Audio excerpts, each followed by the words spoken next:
Assalamualaikum warahmatullahi wabarakatuh.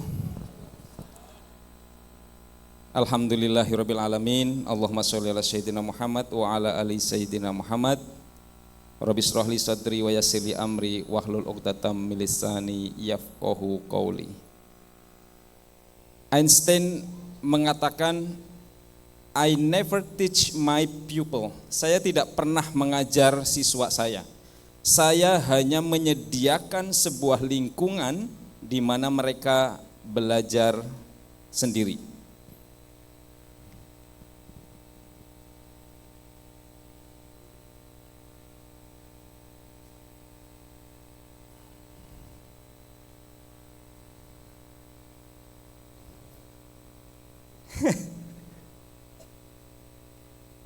Pakai ini saja. Lanjut slide kedua. Slide kedua. Ayah bunda, saya minta istri dibawakan telur tadi. Izin Pak Tris, karena spesial jadi ada 2.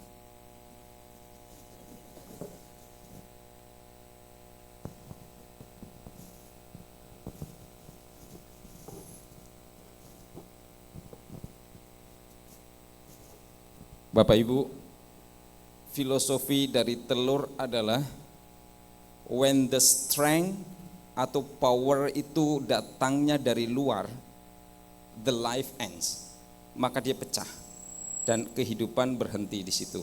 Dia tidak akan menetas.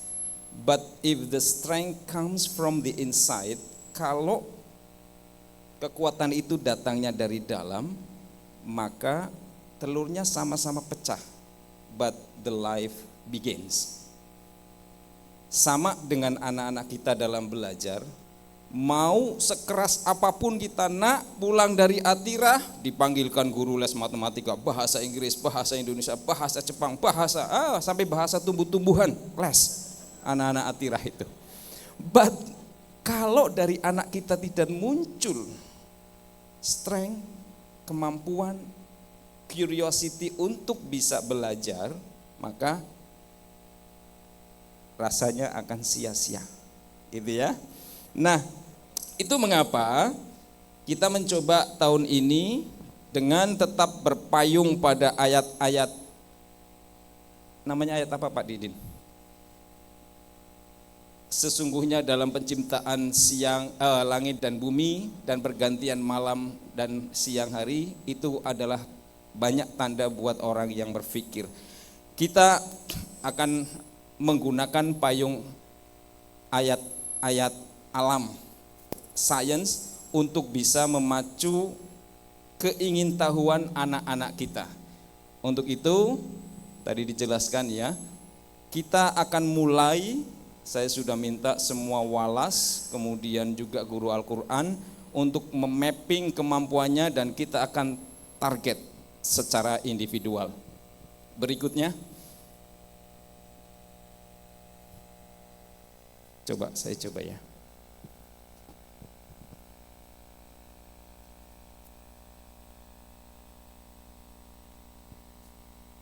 Ya, jadi yang saya analogikan tadi, kita ingin anak-anak kita menjadi pembelajar mandiri.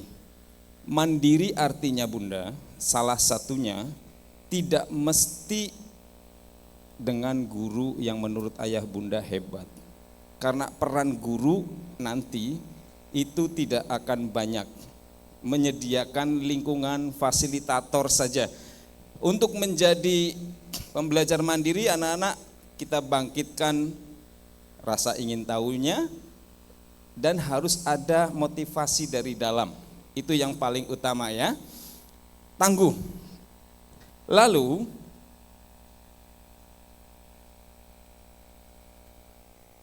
saya tidak biasa meraba berarti. Oke. Caranya bagaimana? Kita 3 tahun terakhir sudah menggunakan experiential learning dan alhamdulillah berjalan dengan sangat baik. Itu membuat pembelajaran kita fun, meaningful buat anak-anak. Sekarang kita mau coba implementasi inquiry based learning. Ini mendukung programnya Pak Didi nih ya. Dan mohon maaf Bunda, untuk yang flip classroom, kalau tradisional guru mengajar lalu anak-anak membuat tugas di rumah. Ini kita balik.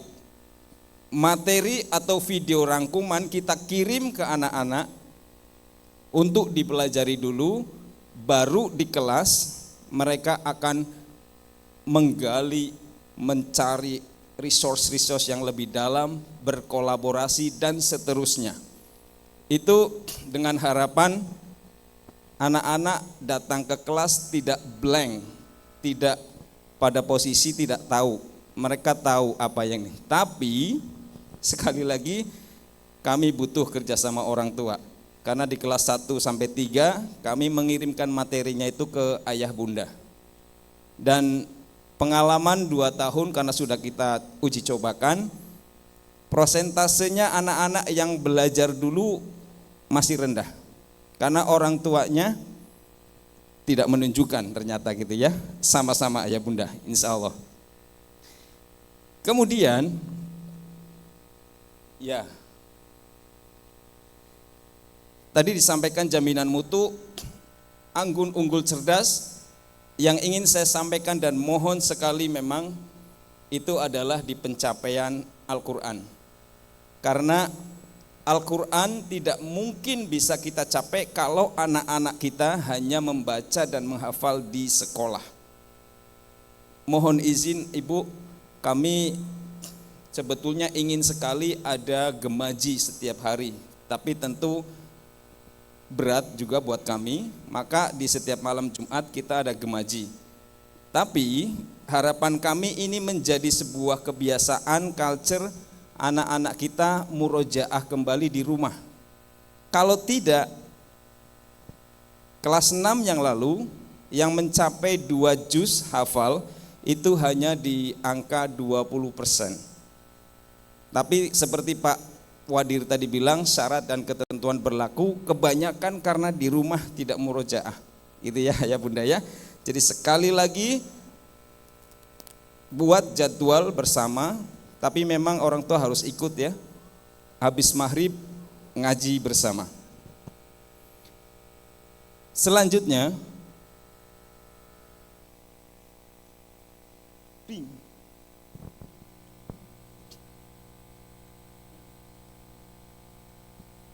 insya Allah Agustus ya, itu akan sekolah kita SD Islam Atira 1 Makassar akan dikunjungi oleh 18 guru dari Kementerian PAUD ya, Direktorat PAUD sebagai sekolah model untuk masa transisi yang menyenangkan ayah bunda. Tepuk tangan dong buat SD Islam Atira 1. Jadi 2 bulan lalu ada observer datang dan melihat ke kelas-kelas, mulai dari kelas 1 sampai kelas atas, dan menurut mereka senyumnya anak lepas-lepas sekali di sekolah ini. Itu artinya anak-anak happy, pembelajarannya fun. Mama bapaknya yang udah happy. Karena tadi pagi saya mau ke sini tuh masih tertahan terus, berarti nggak happy ini gitu ya.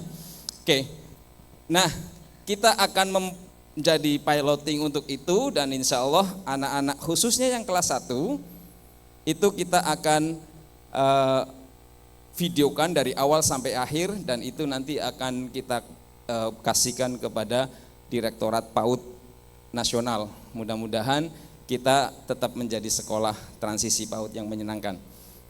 Yang kedua, selain ini ada yang baru di tahun ini, yaitu masa orientasi atau MPLS itu 3 minggu. 3 minggu. Wih, jangankan ibu-ibu, guru-guru saya, kami juga bilang, wih lamanya, apa saja itu yang diberikan? Ya, saya bilang, kemarin ada pembicara Dr. Adian di sini, beliau lebih baik itu pelajaran-pelajaran IPA, bahasa Inggris dan lain-lainnya itu dihentikan kalau wudhu anak kita tidak benar. Lebih baik tidak usah bisa belajar matematika kalau sholat anak-anak kita itu kayaknya jet tempur Jepang saja kalah itu kalau anak-anak kita sholat. Maka 3 minggu ini akan kita coba efektifkan, kita kawal betul. Saya berharap ini juga dapat menjadi pembiasaan juga di rumah. Saya kadang-kadang heran, anak-anak kita itu tidak ada yang tidak kenal dengan lift, baik di mall maupun di tempat-tempat umum lain ya. Tapi kalau di lift sekolah, jingkrak-jingkrak Bapak Ibu, iya, ini ada apanya kah gitu ya. Padahal saya yakin tidak ada yang tidak pernah kenal lift. Itu tantangannya. Insya Allah nanti akan kita kasih border itu untuk SD. Ini untuk keluar, sini untuk masuk, gitu ya. Karena di Jakarta sudah mulai tertib Bapak Ibu. Kemarin naik apa itu? Yang kereta api bandara ke Manggarai, yang mau masuk sudah antri begini, yang keluar duluan tek tek tek tek tek. Sudah kayak Jepang, gitu ya. Kita nggak boleh kalah. Di situ ada pembuatan kelas belief, keatirahan, karakter lock kita akan coba betul tanyakan. Dan yang tidak kalah penting, kami membuat satu tim khusus untuk lingkungan sekolah yang aman. Komandannya Pak Arif itu. Jadi insya Allah tidak ada satu kegiatan anak-anak pun yang tidak terpantau oleh guru-guru kami. Apalagi yang kelas 1, bahkan sampai ke toilet pun gurunya ikut gitu ya. Insya Allah kita sangat peduli. Ketiga, yang akan terjadi di tahun ini hal-hal yang sudah rutin ya, kalau ayah bunda punya kakak di kelas 2 sampai 6. Tapi ada yang baru di tahun ini, yang hijau ini. Yang pertama, kita akan adakan drama. Kalau tahun sebelumnya hanya di kelas 3, sekarang nambah satu level lagi, kelas 5. Lalu ada assembly. Saya tahu Ervian bisa menyanyi itu gara-gara ada assembly memang, gitu ya, karena Ananda tadi pindahan ya bunda ya. Jadi begitu ada assembly di kelasnya dia ditampilkan, suaranya lebih baik dari saya, jadi dia layak tampil gitu ya. Kalau tidak bagus ya. Lalu ada camps. Campsnya ada 2, yaitu Quranic camps. Di situ ada Arabic dan tahfiznya juga ya. Lalu English camp. Dilanjutkan, nanti akan ada English Day. Ketika saya canangkan ini dan di raker kemarin disetujui oleh komisi kurikulum, teman-teman bilang, lebih baik diam deh karena English Day. Termasuk orang tua yang hadir harus berbahasa Inggris gitu ya. Pakai kamus boleh.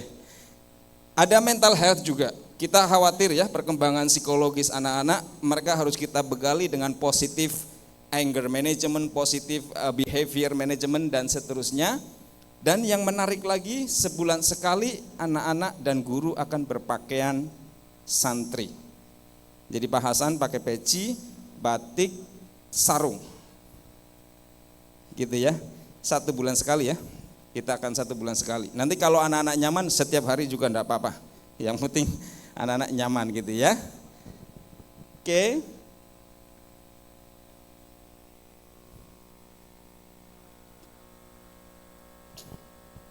Nah, yang baru lagi, kami alhamdulillah, karena memang di Renstra kami itu kita ingin menjadi sekolah Islam Indonesia yang standarnya itu global, maka kita butuh ada school sister. Dan tahun ini kita mulai September ini, siswa kelas 6 itu akan punya rekan belajar di Ganseok Elementary School Seoul. 5 kali mereka akan online bersama. Sayangnya hanya kuotanya 50. Jadi akan ada perwakilan dari masing-masing kelas. Itu dipilih sama wali kelas ya. Kemudian yang menjadi pembahasan itu adalah makanan tradisional, budaya dan seterusnya. Sebetulnya kami ingin yang teknologinya, tapi rupanya Pak Didin di Korea IPA dan matematika diajarkan dengan bahasa Korea. Jadi tidak bisa kami mengikuti. Nah, di bulan Mei akan ada school visit. Anak-anak bisa kunjungan ke teman-temannya yang ada di Ganseok. Katara harus ikut. Gitu ya. Karena ini optional, tapi harus ikut. Kelas 6. Seoul, Korea. Mamanya ndak boleh ikut. Oke ya. Jadi kita ingin anak-anak kita, seperti saya ingat ya dari kisah-kisah yang dituturkan oleh guru-guru senior bahwa Pak Yusuf Kalla itu ingin siswa kita itu hatinya Mekah, otaknya Jerman, kalau tidak keliru begitu ya. Maka kita tahu ya, Korea saat ini bahkan yang mengalahkan Jepang.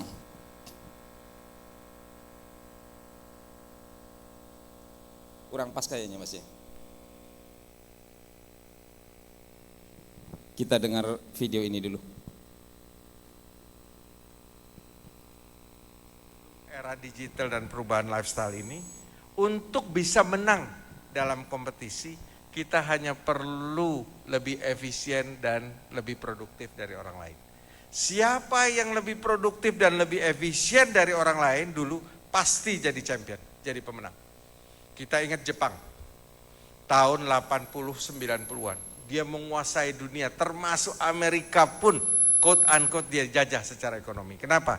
Karena dia lebih efisien dan produktif dibanding orang lain, termasuk dari Amerika. Mobil-mobil Jepang masuk semua ke Amerika, mengalahkan mobil-mobil Amerika. Elektronik Jepang menguasai dunia. Ya, kemana Jepang sekarang? Ya. Kenapa? Mereka tetap berpikir pola lama, produktif, efisiensi. Tantangannya berubah. Sekarang untuk menang dalam kompetisi tidak hanya cukup efisien dan produktif. Siapa yang efisien dan produktif hanya mampu untuk surviving, bertahan. Ya. Untuk menang dalam kompetisi sekarang ya diperlukan yang namanya inovasi, kreativitas, dan entrepreneurship. Dan ini adalah dunia yang akan dihadapi anak-anak kita, ayah bunda. Insya Allah dengan pendekatan inquiry ini kami berharap anak-anak ini akan tumbuh menjadi pembelajar yang mandiri.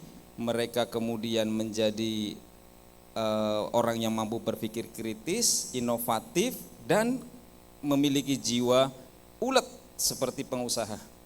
Ulet kenapa? Karena dalam prosesnya anak-anak ini harus mencari resource, mereka harus mau berkolaborasi dan mereka harus berani untuk tampil seperti tadi gitu ya. Dan di SD memang kelas 6 untuk syarat kelulusannya adalah presentasi di depan saya. Jadi saya sampai 4 hari itu Bu tahun lalu, saya tidak mau diundang direktur pun saya tidak hadir karena presentasinya anak-anak kelas 6 gitu ya. Last but not least, Bapak Ibu, ketika kita meyakini bahwa memilih sekolah itu adalah investasi, maka sebetulnya yang sering kita pikirkan itu hanya dolarnya saja. Kita sering lupa bahwa kita gambling sebetulnya ketika salah memilih sekolah khususnya SD dengan waktu yang harus mereka habiskan. Kalau sekarang anak-anak kita ini tidak kita tanda petik quote biasakan untuk mengaji, akan jauh lebih sulit lagi ketika mereka menginjak remaja, dewasa. Kalau sekarang ini mereka tidak kita kasih contoh dengan komunikasi yang etik, maka jangan berharap kita minta mereka akan tumbuh menjadi orang yang berkomunikasi dengan baik. Insya Allah sekali lagi kami akan berusaha terbaik, tapi semua itu tidak akan pernah bisa berhasil tanpa dukungan ayah ibu semua. Mohon maaf, billahi taufik wal hidayah. Assalamualaikum warahmatullahi wabarakatuh.